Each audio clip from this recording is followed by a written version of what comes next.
Guys आज हम करने वाले हैं थर्मोडायनेमिक्स। तो let us start without any delay. So chapter के अंदर हम क्या क्या पढ़ेंगे? System, surroundings, boundary, intensive, extensive, internal energy, heat, latent heat, work done in isothermal, work done in isochoric and many more things. So चलिए हम start करते हैं। तो सिस्टम सबसे पहले हम पढ़ने जा रहे हैं। सिस्टम क्या होता है कि जिसके ऊपर हम इन्वेस्टिगेशन करते हैं। The part on which investigation is done in surroundings except system. जैसे कि मान लो कि आप ये कप है, इसके ऊपर आप कुछ इन्वेस्टिगेशन कर रहे हो कि हीट ट्रांसफ़र हो रहा है या नहीं हो रहा है, तो this is known as a system and except all these things are surroundings. So boundary क्या होती है? जो एक सिस्टम को सराउंडिंग से सेपरेट करती है। जैसे ये कप है चाय का, इसके ऊपर मान लो अगर ये जो बाउंड्री है इस कप की, ये इस चाय को और बाहर की सराउंडिंग्स को क्या करिए? सेपरेट करिए। So this is known as boundary. बाउंड्रिंग क्या होती है कि जो एक सिस्टम को सराउंडिंग से सेपरेट कर दे। इंटेंसिव प्रॉपर्टी मतलब कि जो इंडिपेंडेंट होती है। Intensive properties are those which are independent of their mass and anything. Extensive properties are those which are which depend on their mass, on their volume and many more things. So internal energy क्या होती है? Internal energy क्या होती है? State function होती है, मतलब कि ये पाथ पे डिपेंड नहीं करती है। मान लो कि ये एक पॉइंट है ए, ये एक पॉइंट है B. This is point A, this is point B. सो जब यहाँ से मान लो आप अगर यहाँ से जाते हो इसके पास, या फिर ऐसे ऐसे करके कहीं से जाते हो इसके पास, या फिर ऐसे ऐसे करके कहीं पे जाते थे, सो ये इस पाथ पे डिपेंड नहीं कर रही है, ये सीधा स्टेट फंक्शन है। ये किस पे डिपेंड करते हैं? Depend only on initial and final position. So जो इसकी यूनिट है वो क्या है? जूल। और इसकी जो डायमेंशन है वो है mL/t², t-2। अब हम बात करते हैं हीट की। हीट क्या होती है? पाथ फंक्शन है, मतलब कि हीट क्या डिपेंड करती है किसके ऊपर? पाथ के ऊपर, कि आप यहाँ से जा रहे हो, यहाँ से जा रहे हो या नहीं। सो हम कह सकते हैं कि state function are like displacement and heat. जो पाथ फंक्शन होती है, पाथ फंक्शन देखो दो ही होते हैं, एक तो हीट होती है और एक क्या होती है? एनर्जी। ठीक है, हीट। अब ये आपको डायमेंशंस का बहुत ध्यान रखना है और साइन कन्वेंशंस का बहुत अच्छे से ध्यान रखना है कि देखो जब भी आपको बोले कि हीट सिस्टम ने एब्जॉर्ब किया है तो हम यूज़ करेंगे पॉजिटिव साइन, और जब भी हीट सिस्टम से रिलीज होगी तो हम यूज़ करेंगे साइन नेगेटिव। जैसे देखो अब आपको कोई चीज़ दे रहा है, आप कुछ एब्जॉर्ब कर रहे हो, खाना खा रहे हो, तो वो क्या पॉजिटिव थिंग है, and if you are releasing it that is negative thing. So PV equals to nRT is the ideal gas equation we are going to use in this chapter. Work done by gas is positive and work done on gas is negative. देखो जब gas work कर रही है, आप अगर काम करोगे अभी तो आपके लिए क्या होगा? वो फ्यूचर में पॉजिटिव होगा। सो जब भी गैस क्या है वो वर्क डन करती है तो वो क्या है? पॉजिटिव कब होता है? जब वो क्या कर रही है? एक्सपेंशन कर रही है। देखो अब आप अपना एक्सपेंशन कर रहे हो तो गैस काम करेगी ना अपने एक्सपेंशन पे, कोई बाहर तो काम करेगा नहीं। तो expansion means you are getting expanding. So this is work done by gas, so you will use positive sign. And when work is done on gas then क्या होगा? compression होगा, जो कि क्या होगा? negative होगा. So work done by gas positive, work done on gas negative. There is difference between sign convention of physics and is in chemistry, so you can handle that. So अब हम बात करते हैं work done in isothermal process. Isothermal means temperature क्या है वहाँ पे? constant है. Temperature is constant here means pressure volume का जो कर्व होगा वो होता है isothermal curve, means temperature is constant है। As you have studied that P is inversely proportional to volume when temperature is constant. So isotherm इसे बोलते हैं हाइपरबोलिक ग्राफ बनता है आइसोथर्म का। सो वर्क डन जो होता है आइसोथर्मल प्रोसेस के लिए वो क्या होता है? W equals to 2.303 nRT log V2/V। मैं आपको एक ट्रिक बताने वाली जो क्वेश्चंस को बिल्कुल आसानी से सॉल्व करेगी। 2.303 से आपको मल्टीप्लाई की कोई ज़रूरत नहीं है। देखो 2.3 को हम क्या लिख सकते हैं? 2.3 को हम लिख सकते हैं क्या? 7/3। So you can use it to easier your calculation. So work done by isothermal process that is W equals to 2.303 nRT log V2/V1। ये क्या है? जब प्रोसेस क्या होगी? रिवर्सिबल होगी। और जब इरिवर्सिबल प्रोसेस होगी तो हम उसमें क्या यूज़ करेंगे? W equals to P delta V as in chemistry you have studied about it. So now work done on isocoric. The word used for volume constant. Isothermal the word used for temperature constant. So work done at isocoric volume is means जहाँ पे volume constant, तो volume P V graph बनाएंगे तो volume क्या है? जैसे यहाँ पे है, ये क्या है? Volume constant.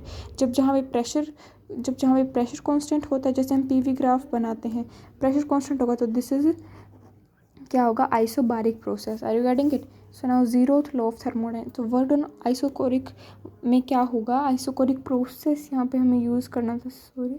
So work done in at isochoric processes, जहाँ पे वॉल्यूम चेंज नहीं हो रही, तो वॉल्यूम ही चेंज नहीं हो रही, कुछ काम ही नहीं हो रहा, तो work done is zero here. So zeroth of thermodynamics में क्या आता है, जब एक सिस्टम में ए, एक है बी, एक है सी, जब ए बी के साथ थर्मल इक्विलिब्रियम में है और बी सी के साथ थर्मल इक्विलिब्रियम में है, तो ए और सी भी क्या होंगे, थर्मल इक्विलिब्रियम में होंगे। So you can say that when A and B are in thermal equilibrium and B and C are in thermal, then A and C will directly be in thermal equilibrium. Thermal equilibrium एक ऐसे state होते हैं जहाँ पे temperature का कोई exchange नहीं हो रहा होता है। So I think I am clear with this. मैं समअप कर देती हूँ कि सिस्टम क्या होता है, जिस पर इन्वेस्टिगेशन होती है, surroundings except system, boundary separate करे जो सिस्टम को सराउंडिंग से, इंटेंसिव प्रॉपर्टी जो इंडिपेंडेंट होती है, एक्सटेंसिव जो डिपेंडेंट होती है, इंटरनल एनर्जी क्या state function means it doesn't depend on path, इसकी जो यूनिट होती है जूल होती है, ऐसा unit means it is about walk.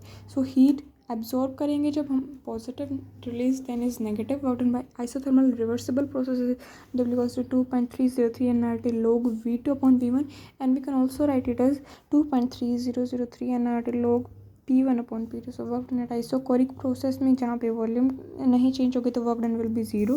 Zeroth law of thermodynamics is when A and B are in thermal equilibrium and B and C are also in thermal, then A and C will directly be in a thermal equilibrium. Thermal equilibrium in a state when temperature is not changing. So I think I'm clear with this page. Now on second page we are going to discuss about first law of thermodynamics. देखो इससे question हमेशा आता है कि state the 3 laws of thermodynamics.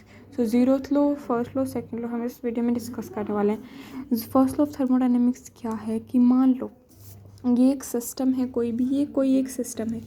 अब जब आपने इस पे हीट सप्लाई की, जब आपने इस सिस्टम पे हीट सप्लाई की तो क्या होगा, जो हीट से कुछ तो अपने अंदर स्टोर कर लेगा और कुछ से क्या करेगा, वर्क करेगा। सो दिस इज मतलब कि जितनी भी हीट दी उससे कुछ ना कुछ हो रहा है। So it is based on law of conservation of energy. This is about law of conservation of energy पे ही ये डिपेंड करता है कि energy can neither be created nor be destroyed, it can only be used for a work or it is conserved. So this is what Q means heat given to the system, U equals to internal energy, W equals to work done by it. So it states that when energy is supplied to a system, it is used either to store its internal energy or to do some work. So अब हम बात करते हैं heat capacity की। Heat capacity क्या होता है कि amount of heat required to raise temperature of 1 degree Celsius, कि कितनी हीट चाहिए 1 डिग्री सेल्सियस टेम्परेचर इंक्रीज करने के लिए किसी भी सिस्टम का। सो हम इसको यूज़ करते हैं S equals to Q upon delta T. So देखो सिंपल सी बात है, डेफिनेशन से बात करते हैं। देखो क्यू क्या है, हीट, डेल्टा टी क्या है, टेम्परेचर। सो कितनी हीट चाहिए टेम्परेचर 1 डिग्री सेल्सियस से चेंज करने के लिए, that is heat capacity. It is basically of 2 types, specific heat capacity and molar heat capacity. Specific heat capacity से आप याद रखना कि जब भी स्पेसिफिक हीट कैपेसिटी मोल से रिलेटेड है, जब भी मोलर से याद आए तो मोलर से जब भी आप याद आएगा तो वेट याद करना। सो स्पेसिफिक हीट कैपेसिटी क्या है, amount of heat required to raise the temperature of a system of 1 mole substance by 1 degree Celsius is known as specific heat capacity, and the amount of heat required to raise temperature of 1 kg substance by 1 degree Celsius is molar heat capacity. इनकी units हैं joule पर मोल kelvin. देखो इसको हम क्या लिख सकते हैं, स्पेसिफिक हीट कैपेसिटी लिखते हैं एस से, S equals to Q upon delta T. तो था ही पहले, अब इसमें क्या आ गया, एन आ गया, नंबर ऑफ मोल्स है इसमें, इसको हम सी से डिनोट करते हैं मोलर हीट कैपेसिटी। इसको हम क्या लिखते हैं, क्यू अपॉन डेल्टा टी, दोनों में है। इसमें क्या आ गया भाई, मास आ गया, तो मास कितना है, M delta T. So I am clear with this. So हम इसको लिख सकते हैं कि C M equals to delta C, जो हीट कैपेसिटी उसकी यूनिट क्या होती है, जूल पर केल्विन। अब हम बात करते हैं एडियाबैटिक प्रोसेस की। देखिए जो एडियाबैटिक प्रोसेस होती है उसके अंदर कहते हैं no heat transfer take place, heat का हीट ट्रांसफर नहीं हो रहा, तो क्यू क्या हो गया, जीरो हो गया। तो डेल्टा यू जो है वो किसके इक्वल हो गया, माइनस डब्ल्यू के। देखो प्रोसेस, हमारी इक्वेशन क्या थी कि delta U equals to Q minus W. अब क्यू क्या है, ज़ीरो हो गया, तो डेल्टा यू किसके इक्वल हो जाएगा, माइनस ऑफ डब्ल्यू के। ठीक है, अब देखो इसकी क्या इक्वेशन होती है, P V gamma equals to constant. ये क्या है, इसको हम रिप्रेजेंट करते हैं पॉइजन्स रेशो से। ये किसकी इक्वल होता है, CP/CV। ठीक है, सो ये इसकी क्वेश्चन है T1V1 gamma -1 equals T2V2 gamma. इनसे सीधे क्वेश्चन आते हैं फॉर्मूला से।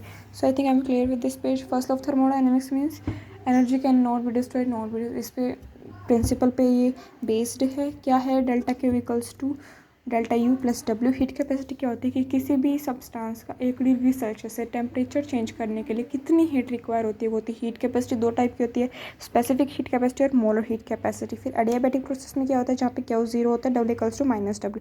आई think I am clear with all these 2 pages. I think I am clear. So now move on next page. So अब जो हम बात करने वाले हैं वो हम बात करने वाले हैं हीट इंजन की। हीट इंजन क्या होता है कि देखो, हीट इंजन क्या होता है, जो कि हीट एनर्जी को लेकर के मैकेनिकल एनर्जी में उसको कन्वर्ट करता है, वो होता है हीट इंजन। देखो ईटा क्या होता है, एफिशिएंसी ऑफ हीट इंजन, कि कितनी एफिशिएंसी है उस हीट इंजन की। देखो ईटा कभी भी क्या होता है, 100% नहीं होता। किसी भी चीज़ की एफिशिएंसी 100% नहीं होती। As we use this quote in our daily life that no one is perfect. So कोई भी जो हीट गिवन है वो हमेशा 100% वर्क में कन्वर्ट नहीं हो सकती। This is also known as second law of thermodynamics. देखो, सो ईटा क्या, एफिशिएंसी ऑफ हीट इंजन, मतलब कितना वर्क किया, कितनी हीट दिन पे। सो work done, amount of work done by the substance by giving Q amount of heat. So Q1 minus Q2 is work done upon Q. Now हम चलते हैं reverse heat engine. Reverse heat मतलब heat engine का उल्टा। So reverse heat engine क्या होता है, a device which transfer heat from low temperature to high temperature. Low temperature से हाई टेम्परेचर तक जो हीट को ट्रांसफर करता है उसे बोलते हैं हीट इंजन। नाउ दो होते हैं reverse heat engine, refrigerator and heat. Refrigerator जो क्या करता है, किसी भी आपने देखा होगा फ्रिज आपके घर में होंगे, तो वो क्या करता है, अपने उस एरिया को, उस सरफेस एरिया को क्या करता है, कूल करता है। जबकि हीट पंप क्या होता है, स्पेस को वार्म करने की कोशिश करता है। So beta is the coefficient of efficiency of refrigerator that is equals to Q2/W। देखो जब भी बीटा की बात आएगी तो हम क्या करेंगे कि कितना टेम्परेचर के फॉर्म में, देखो जब भी छोटी वैल्यू होगी ना वो हमेशा ऊपर ले रही है, बड़ी वैल्यू नीचे होगी, तभी तो 1 से छोटी आएगी ना।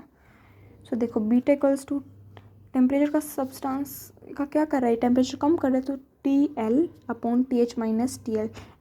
TL equals to lower temperature, TH equals to high, and Q2/W। This is also of coefficient of performance of pump equals to TH। इसमें हाई करता है तो TH/TH माइनस L।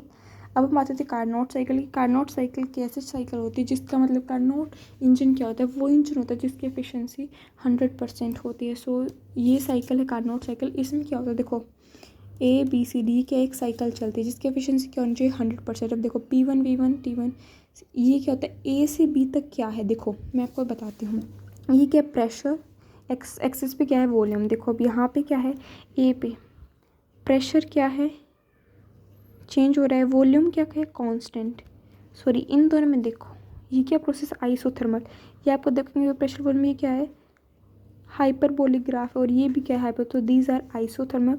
अब जब हमारी जो वॉल्यूम है वो एक्सपेंड हो रही है तो क्या होगा, एक्सपेंशन, और जब क्या हो रही, कम हो रही है तो क्या होगा, compression. So this is isothermal expansion from A to B and from C to D, this is isothermal compression, and from B to C this is adiabatic compression। देखो जहाँ पे क्या है, डेल V वॉल्यूम चेंज नहीं हो रही, तो volume जब चेंज नहीं होती तो क्या वर्क ज़ीरो होता है, तो ये क्या